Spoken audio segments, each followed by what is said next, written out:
I would say the majority of missionaries are encountering people in really difficult situations. Can you talk for a second about vicarious trauma?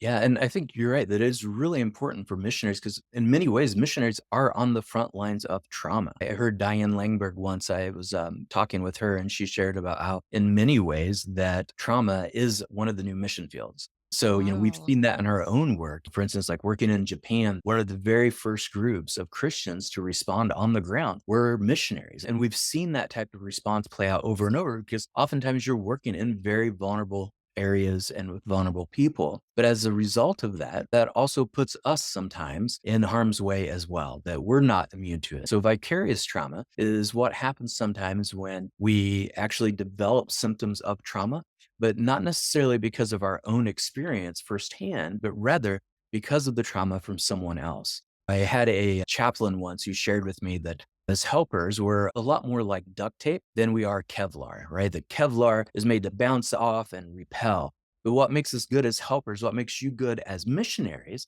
is that sticky quality, that adhesive quality that you can kind of come along and help put people back together again and care for them. But what happens over time is that some of those challenges, some of that trauma can start to stick with us and we lose some of that adhesive quality and we start taking on those trauma symptoms for ourselves.